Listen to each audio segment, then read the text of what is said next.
Good afternoon. Today, the Supreme Court has judged that the Rwanda policy requires a set of changes in order to be lawful.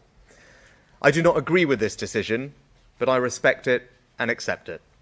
The rule of law is fundamental to our democracy.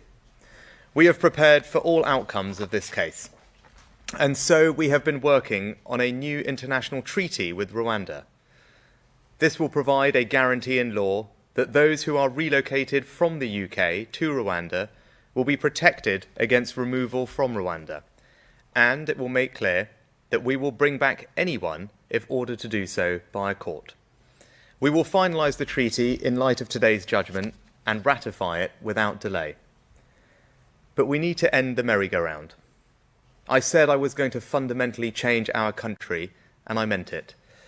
So I'm also announcing today that we will take the extraordinary step of introducing emergency legislation. This will enable Parliament to confirm that with our new treaty, Rwanda is safe. It will ensure that people cannot further delay flights by bringing systemic challenges in our domestic courts and stop our policy being repeatedly blocked. But of course, we must be honest about the fact that even once Parliament has changed the law here at home, we could still face challenges from the European Court of Human Rights in Strasbourg. I told Parliament earlier today that I'm prepared to change our laws and revisit those international relationships to remove the obstacles in our way. So let me tell everybody now, I will not allow a foreign court to block these flights. If the Strasbourg court chooses to intervene against the expressed wishes of Parliament, I am prepared to do what is necessary to get flights off. I will not take the easy way out, because I fundamentally do not believe that anyone thinks the founding aims of the European Convention on Human Rights was to stop a sovereign parliament removing illegal migrants to a country deemed to be safe in parliamentary statute and binding international law. And I do not believe that we are alone in that interpretation. Across Europe, other governments are following our lead. Italy, Germany, Austria are all exploring models like ours. Indeed, the UNHCR operates its own refugee scheme in Rwanda. And unlike the UK, they don't have a treaty for any of this. We are a reasonable government, and this is a reasonable country. But the British people's patience can only be stretched so thin, and they expect the boats to be stopped. That is why I made it one of my 5 priorities. And whatever our critics might say, we are making progress. Because the Rwanda scheme is only one part of our strategy.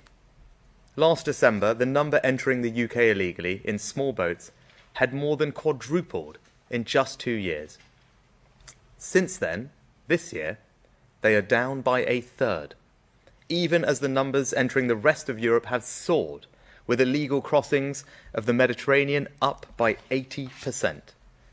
We're ending the farce of taxpayers footing the bill to put illegal migrants in hotels, with 50 closures announced already, returning them to local communities. Illegal working raids are up by almost 70%, and we have made over 5,000 arrests this year. We've concluded returns and cooperation agreements with France, Bulgaria, Turkey, Italy, Georgia, and Albania.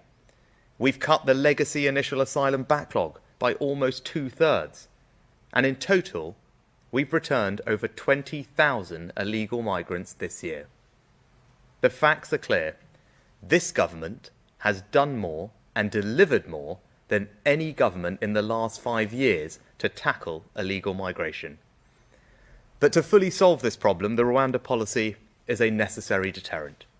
That's why it's important that the Supreme Court has today confirmed that the principle of removing asylum seekers to a third safe country is lawful, because it means that when we have addressed the Supreme Court's concerns, people will know that if they come here illegally, they will not get to stay, and so they will stop coming altogether.